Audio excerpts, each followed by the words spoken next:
Well, thank you, Mr. Chairman, and our thoughts are certainly with the family of the veterans and certainly with the folks of Georgia and with you, because what happened in Georgia is not good news. It's not the kind of news we ever want to hear about a veteran in this country. And just know that we're going to continue to work together, as the chairman said, to make the VA all it can be. And so thank you, Mr. Chairman. And Robert, it's good to see you.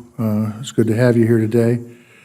I appreciate your willingness to serve as acting secretary, and I appreciate your willingness to step forward now during what I believe are unprecedented times at the VA. If confirmed, and you know this, you will be tasked with ensuring that our nation's veterans have access to timely care and services, benefits, both housing, educational, and others that they have earned. You will also be expected to treat every veteran, regardless of gender, race, sexual orientation, with the dignity and the respect that they deserve. Today, this committee is here to determine whether you're the right person for the job. Every new administration brings its own priorities and its own people to the table. That transition period can often lead to turmoil and confusion and can generate uncertainty inside and outside the agency. But from my perspective, the VA has always been above that fray. The sacred mission of serving our veterans and their families has always transcended personal political agendas or political affiliations. Since I've been in this committee, I've been able to work with Jim Nicholson as closely as I worked with Eric Shinseki, and I also worked with Jim Peek as closely as I worked with Bob McDonald. Each of them were focused on how best to serve the veterans, and they didn't allow politics to get in the way of the progress. But recently, we have seen VA political appointees work actively and publicly to undermine a secretary and a deputy secretary who were unanimously confirmed by the Senate. As we speak, the secretary and deputy secretary positions are vacant within the VA, while those same political appointees continue to collect paychecks from the VA. We're seeing nonpartisan senior leaders and subject matter experts leave the VA in unprecedented numbers. Many are concerned that the sound policies and ideas are being increasingly marginalized at the expense of politics.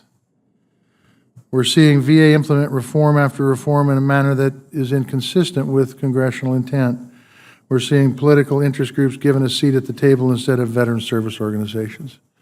We're seeing VA leadership, none of who have been confirmed, lash out at anyone who is seeking true transparency. In the last couple of weeks, the VA's official media account has attacked news outlets as fake news. The VA's official media account has attacked news outlets as fake news.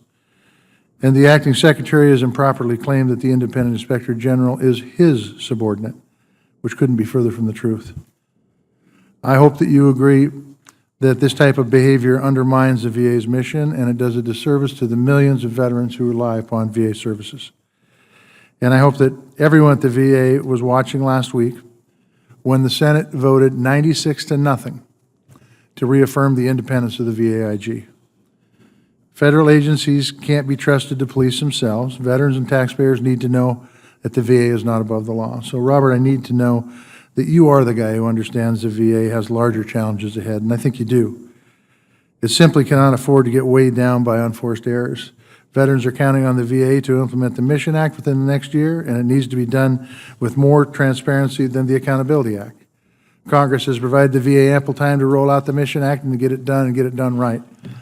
If it doesn't happen, the buck stops with you. Congress and veterans will hold you accountable, and I think you understand that. I'm already concerned the department is as ready as it should for this monumental undertaking of the Mission Act. For example, VA is supposed to be contracting for community care networks that will help facilitate a veteran's access to community care. Those dates have been pushed back multiple times now. I'm concerned about that, and I hope you are too. We'll also be counting on you to ensure that care inside the VA is accessible and of the highest quality. Congress has provided the VA with tool after tool to better carry out its mission. And by the leadership, I might say, of Chairman Isaacson, they provide those tools. But far too often, the VA has failed to properly utilize those tools to deliver better outcomes for veterans. This absolutely needs to change. I'm going to be looking to you as a person who is ultimately responsible to make this happen. Robert, I appreciate our working relationship. As I've told you recently, I believe you're a straight shooter, and I think that when confirmed with when confronted with the decision about what's best for veterans, you will act in the best of intentions. The question is how that decision will ultimately be impacted by the influence of others, whether they're talking about political appointees at the VA or over at the White House. Sooner or later, you're going to come to a crossroads with these folks. That's what happened to David Shulkin, that's what happened to Tom Bowman, and that's what happened to countless other folks who are no longer with the department. My only advice to you is to take the cues from the veterans, the folks that are sitting in this audience, and do what you think is right, even if political forces threaten your job, because I want you to succeed. I really want you to succeed. And I think the veterans across this country, in fact, I know the veterans across this country want you to succeed too. This post requires courage, honesty, integrity, and a vision for the future. Leading this nation's largest healthcare system is no small task, and it demands the very best. I look forward to our discussion today. And once again, I want to thank you for your willingness to serve on behalf of this nation's veterans. Thank you.